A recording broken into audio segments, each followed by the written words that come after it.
Aunty ভালো আছেন? আলহামদুলিল্লাহ। আপনার মেয়ের নাকি অনলাইনে বিয়ে দেবেন? হ্যাঁ, আচ্ছা, আপনার মেয়ে আসলে আগে পরে কি বিয়ে শাদী হয়েছে কিনা একটু বলেন তো আমাদের। বিয়ে একটা সন্তান আছে, যার বিয়ে করবে সন্তান সব বিয়ে করতে হবে। আচ্ছা, আপনার মেয়ের একবার বিয়ে হয়েছিল, হ্যাঁ এর একটা সন্তান আছে, হ্যাঁ এই সন্তান সহ বিয়ে করতে হবে। হুম। দেখা যায় মেয়ের বিয়ে করলে সন্তানের দায়িত্ব নিল না, তাকে হবে না? না, এরকম হলে হবে না। সন্তানের দায়িত্ব নিতে হবে, দেখাশোনা করতে হবে, নিজের সন্তানের মধ্যে ভালোবাসতে হবে। এরকম ছেলে চাই আমি। যে দেখা যাচ্ছে অনেকে বউ চলে যায়, বউ মারা যায়, আবার প্রবাসীরা আছে, প্রবাসে অনেক দিন ধরে আছে, তাদের বউ চলে গেছে, এরকম হলে হবে। কেউ কারো বউ মারা গেছে, যেহেতু আমার মেয়ে তো ডিভোর্সি, সমস্যা হয়ে যায়। আর একটা কথা, যদি আমার মেয়ের সন্তান সব বিয়ে করে, পিছনে দেখতেছেন একতলা ফ্ল্যাট। আচ্ছা আচ্ছা, এই যে একতলা বাড়িটা লিখে দেবেন। হ্যাঁ। আচ্ছা, ঘটনা হয়েছে কেউ যদি বিয়ে করতে চায় সন্তান সহ, এই গাজীপুর কোনাবাড়িতে একতলা বাড়িটা লিখে দেবেন। অবশ্যই।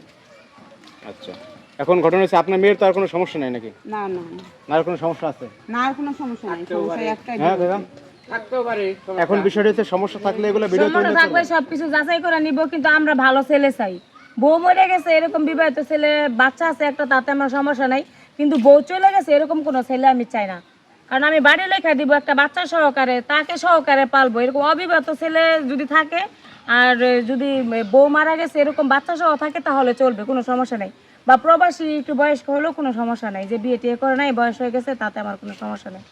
আমার কথা হচ্ছে আমি একটা ভালো মানুষ চাই, যে আমার সন্তান আর আমার মা আর আমাকে নিয়ে সুখী সংসার, মানে পরিবারটা ভালো মতো চলবে, এটাই, আর কিছু না।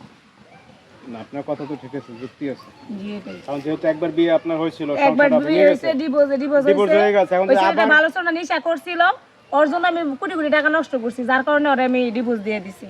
ঠিক এখন আছে? ঘটনা হচ্ছে আবার বিয়ে করলেন, আবার সংসারটা ভেঙে গেল, তাহলে আপনার সংসার তো ভাঙানো হ্যাঁ, সেই ভাঙতে জন্যই ভাঙতে আমি একটা যাবে। ভালো ছেলে চাইতেছি, যাতে আমি ওরা সবকিছুই করে রাখবো। যেহেতু আমার টাকা পয়সার অভাব নাই, আমার বাবা নাই, আমার মা আছে, আমি একটা সন্তান।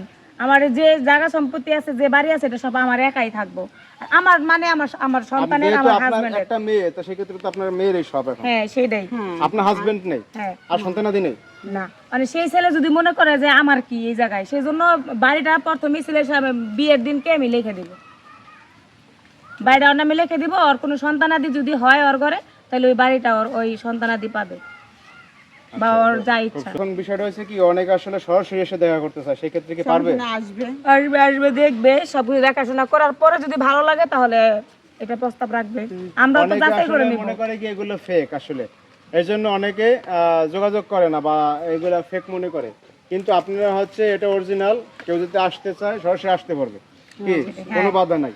এটা আপনাদের লোকেশন হচ্ছে গাজীপুর কোনাবাড়ি। গাজীপুর কোনাবাড়ি এসে হচ্ছে আপনাদের কল দিলে আপনারা বলবেন, লোকেশন অনুসারে আসবে, আইসা দেখা করবে, সামনাসামনি কথা বলবে। কি যদি আসলে কথা কার্যে বনে দেন হচ্ছে আপনারা বিয়ে দেবেন, আর আপনারা যে প্রতিশ্রুতি দিয়েছেন সেই প্রতিশ্রুতি আপনারা পূরণ করবেন, এই তো? তো দর্শক ভাইয়েরা, আপনারা তো আসলে দেখলেন যে এই আন্টি হচ্ছে তার মেয়ের অনলাইনে বিয়ে দেবে সন্তান সহ, আর পিছনে বাড়িটা দেখছেন, এই বাড়িটা লিখে দেবে। যদি কোনো ব্যক্তি ইচ্ছুক থাকেন, অবশ্যই যোগাযোগ করবেন আন্টির সাথে।